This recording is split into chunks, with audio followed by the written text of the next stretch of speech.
gerir suas vendas sem causar atritos entre os diferentes canais? Essa é uma dúvida, hein, Malu?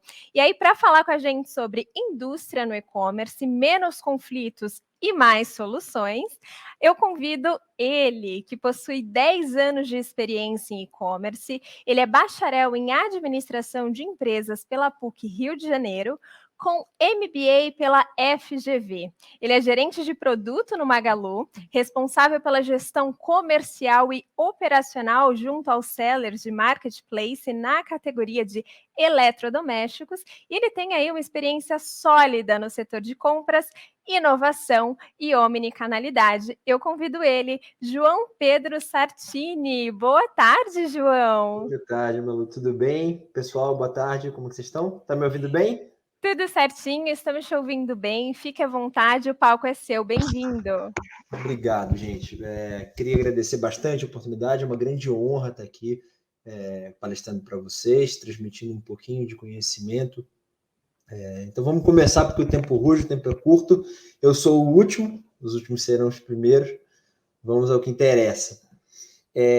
Gente, o que eu quero falar hoje com vocês é um pouquinho sobre os conflitos cotidianos que vocês encontram nessa dinâmica de e-commerce do dia a dia e como solucioná-los. Acho que, pessoal, eu não sabia que a introdução seria tão bem feita assim, ela já foi feita, legal, eu agradeço. Então, de fato, sim, ao montar essa apresentação, eu realizei que eu tenho 10 anos de varejo, então é uma marca bem importante para mim, e eu fico muito feliz de estar aqui nesse momento diante de vocês, podendo falar. A gente não pode, antes da gente chegar nos conceitos práticos, é muito importante a gente falar sobre o e-commerce de uma forma geral, tá? Pode ser que agora, às 5 horas da tarde, esse dado já seja super na cabeça de vocês, já seja super repetitivo, mas ele não só é importante, como ele é muito saboroso de ser visto. Vamos falar sobre a evolução dos resultados de e-commerce, para começo de conversa. Quando a gente olha para o e-commerce de 2010, que foi mais ou menos quando eu comecei, até 2020, a gente vê uma média de crescimento de quase 20%, 19,4%, uma média muito interessante. E quando a gente está falando de 2019 para 2020, a gente fala de um crescimento de 41%. Gente, que mercado cresce na conjuntura atual, e eu não quero entrar em detalhes políticos ou macroeconômicos, mas na conjuntura atual do nosso país, que mercado cresce numa proporção tão grande assim, que não o mercado de e-commerce. Então, é muito gostoso, de fato, atingir esse patamar de 87 bilhões, e fica aqui os meus parabéns a quem participou disso, a quem participa disso diariamente, e o meu convite para vocês que estão interessados aí a participarem. Mas, beleza, a gente falou sobre 2020, a gente falou de crescimento de 2011 até aqui, e 2021? 2021 a gente já fechou o primeiro semestre com 53,4 bilhões, então continuamos crescendo, na casa acima de 30%, 31% versus o primeiro semestre do ano passado, e a gente tem a previsão de fechar rompendo a barreira de 100 bilhões no final do ano. Gente, romper esse marco de 100 bilhões é incrível. Eu trabalhei com P, eu trabalhei com diversas categorias. Comecei lá atrás e imaginar que a gente ia chegar em 10 bilhões assim, rápido, é muito gratificante. E aí, quando a gente fala desse número, quando a gente vê um crescimento tão exponencial de 2019 para 2020, fica evidente que isso se dá também por um ramp-up da crise do Covid. Então, as pessoas começaram a enxergar o e-commerce como, de fato, uma ferramenta de segura e prática para se fazer compras, principalmente nesse ambiente atual de risco, né? Então, você tem um crescimento muito acima do normal e esse crescimento vem se mantendo. E o que é muito interessante a gente analisar isso é que 95% desses novos clientes se mantiveram em 2021 como clientes de e-commerce. Então, foram clientes fiéis, é uma taxa de conversão de fidelidade altíssima, né? Mais um número que a gente tem para comemorar. Agora, dentro do e-commerce, existe alguma coisa que vende mais? Existe um fenômeno que vende mais do que o e-commerce, que cresce mais do que o e-commerce? Esse fenômeno é um fenômeno que a gente chama de marketplace, ou MKP. Então, quando a gente fala de marketplace, a gente está falando de um crescimento de 52% versus 2019. Então, a gente sai de 41% na conjuntura total, né, no âmbito total de e-commerce, para falar de 52% quando a gente fala de marketplace. E aí, o share é de 84% de participação, salta de 78% para 84%. Eu me lembro lá no começo da minha carreira, quando o marketplace vinha chegando ao Brasil, as pessoas não conheciam o que era. Né? Então, as pessoas achavam que estavam comprando do Magazine Luiza, achavam que estavam comprando da B2W, do Mercado Livre, por aí vai. Cada vez mais as pessoas entendem, de fato, o que é o marketplace. Esse número hoje de pessoas que desconhecem ou conhecem mal o marketplace está na casa de 23%. Ele cai de 31% para 23%. Então, a BitNielsen ainda não divulgou o dado para 2021, mas certamente ele vai ser menor. Ele é um fenômeno cada vez mais bem difundido. E 90% desses clientes se diz satisfeito ou muito satisfeito, que é muito legal também. Mas o marketplace ele não é nenhuma invenção, gente. Ele é uma inovação. Ele existe há centenas de milhares de anos. Assim. E aí, pô, como isso, João? Sim, ele existe desde antes de Cristo, desde antes do mercantilismo. Se você pegar a palavra em inglês e traduzir, né, ao pé da letra, é um espaço de mercado livre. Né? Então, se você fazer uma comparação a uma feira livre lá no passado, por que não? Existe hoje aqui em São Paulo, eu sou carioca, mas já moro em São Paulo há algum tempo, um shopping chamado Marketplace, e o conceito está super bem adaptado, é um espaço de mercado. Então, o que o Jeff Bezos, que é o dono da Amazon, fez foi inovar e adaptar esse conceito para o mercado online, e a gente é muito grato a ele por conta disso. Então, muito obrigado. E aí, o que eu queria trazer para vocês, de início, é uma pergunta muito importante. Uma pergunta que todo mundo precisa fazer ao entrar nesse mercado. Aonde eu quero chegar? Qual vai ser a minha estratégia? Onde eu quero chegar? Onde eu quero participar? Qual é a fatia desse bolo que eu quero ter? Como eu quero ser reconhecido? Gente, não existe receita, não existe resposta certa. Quem tem que tratar essa estratégia são vocês. Vocês com a expertise de vocês, com o know-how de vocês. Mas essa pergunta é muito importante de ser feita e de forma recorrente, porque a gente vive em constante mudança. Então é natural que isso mude também. Então, beleza, eu já participo disso, ou eu quero participar. Como é que eu faço, enquanto indústria, para não ouvir esse tipo de frase que é muito costumeira do dia a dia? Aí eu trouxe 2 exemplos aqui. Pô, se você se você vende direto para o cliente final, não precisa mais de mim. Decidiu competir, agora virou concorrente. Ou, putz, gente, que preço é esse? Impossível a gente ser parceiro. Você tem condições de indústria que eu nunca vou conseguir ter. Então, me ajuda aí, porque assim eu não vou conseguir vender nunca. Então, esse tipo de frase acontece no dia a dia e existem várias formas de a gente diminuir esse tipo de conflito e proporcionar uma venda harmônica, né? O marketplace, ele possibilitou uma série de inovações e mudanças de papel. Então, a indústria pode vender direto para o seu consumidor, ela pode vender para os teus sellers, e são milhões de sellers novos, sejam eles muito grandes ou muito pequenos, cada um na tua particularidade. Os grandes varejistas cresceram muito também.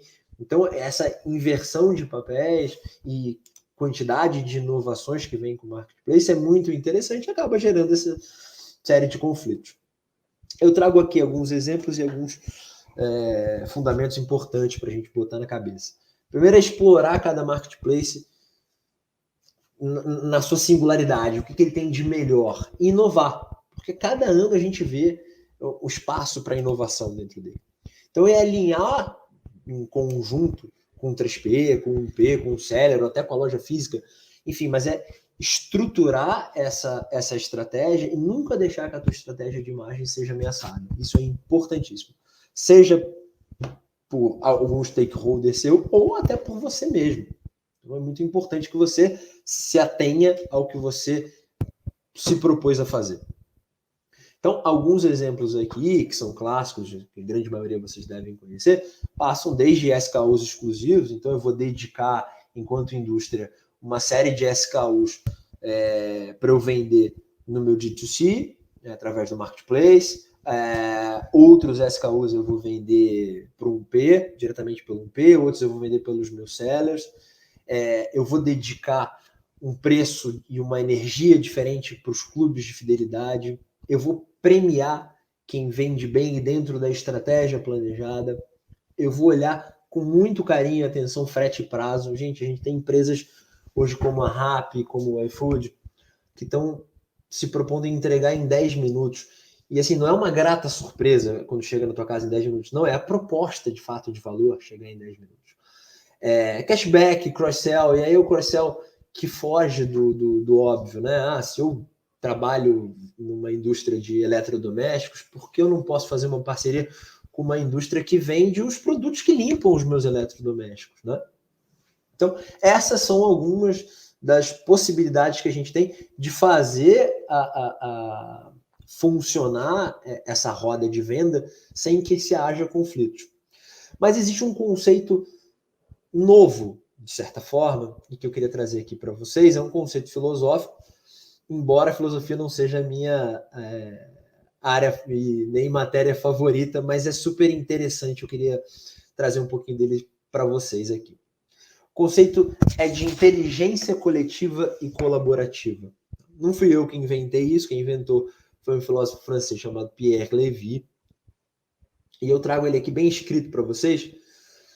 Vou ler. Inteligência coletiva refere-se a uma inteligência distribuída por toda parte, incessantemente valorizada, coordenada em tempo real, que resulta em uma mobilização efetiva das competências. É como se a gente elevasse o ditado que duas cabeças pensam melhor do que uma para uma outra potência. Gente, é óbvio que duas cabeças pensam melhor que uma, três, que duas, quatro. Mas quando a gente está falando, e aqui eu fiz questão de grifar, distribuída por toda parte, incessantemente valorizada e em tempo real, a gente está falando de um advento que só o e-commerce, só a internet pode trazer para a gente. A gente está falando de milhões ou bilhões de dados, milhões ou bilhões de pessoas, milhões ou bilhões de inteligências para a gente partilhar. Então, é de fato elevar isso a uma potência imensurável. É o céu e o limite nesse sentido. E como é que a gente consegue colocar isso na prática, João? Legal, do ponto de vista filosófico é muito bonito, mas como é que eu consigo fazer isso funcionar na prática?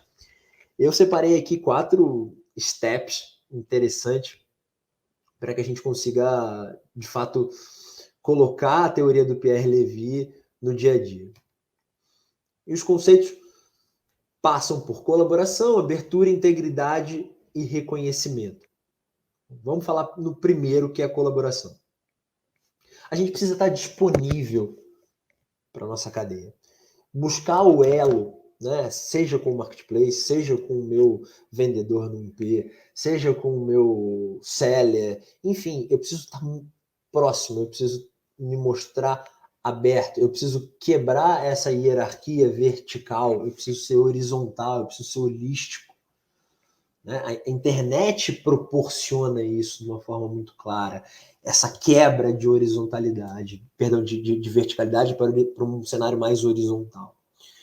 E aí eu preciso abrir o meu know-how. Como é que eu compartilho o meu know-how? Eu vou partir dos dados que eu tenho. Eu ainda ouço muito isso no mercado. Esse é um dado estratégico, eu não consigo compartilhar com vocês. Gente, é claro que existem dados que a gente não vai poder compartilhar, mas na medida do possível, é super interessante que a gente compartilhe dados, porque não existe inteligência colaborativa sem disseminação de saber. Tá? Isso é um princípio básico. E que para eu ter a confiança de passar esse dado para você, eu preciso de integridade. A palavra é forte, mas é isso mesmo. Então, combinado não sai caro. tá? É ser transparente, mesmo quando eu precisar mudar de estratégia. Mudei de estratégia, no final das contas, beleza, eu vou voltar, conversar e expor, ó, vou mudar a estratégia por XPTO razões. E, por final, reconhecimento. Então, estreitar de novo o laço, discutir os insucessos, mas principalmente comemorar os sucessos. Então, se a gente conseguir aplicar esses 4 conceitos e trabalhar com uma inteligência colaborativa, a gente vai ter muito mais sinergia e, no final das contas, a gente não vai ter stakeholders, a gente não vai ter colaboradores, a gente tem, de fato, parceiros de negócio. Né? Essa é a forma que a gente diminui os conflitos e transforma eles em oportunidade. Gente, eu agradeço muito o tempo de vocês, coloco aqui os meus contatos para que vocês me procurem caso tenha alguma dúvida sobre o material. Existem uma série de materiais aí na internet, eu tenho alguns aqui que eu posso compartilhar com vocês também. Obrigado e bom evento para vocês.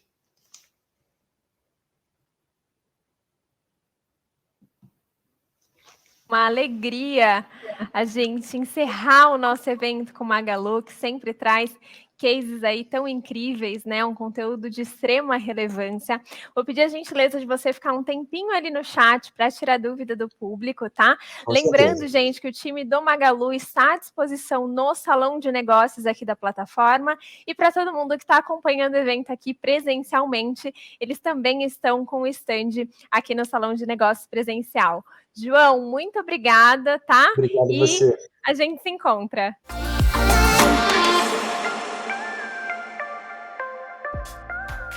E aí, gostou do vídeo? Então não deixe de curtir e compartilhar. Aqui do lado tem 2 sugestões que você pode gostar. Até a próxima!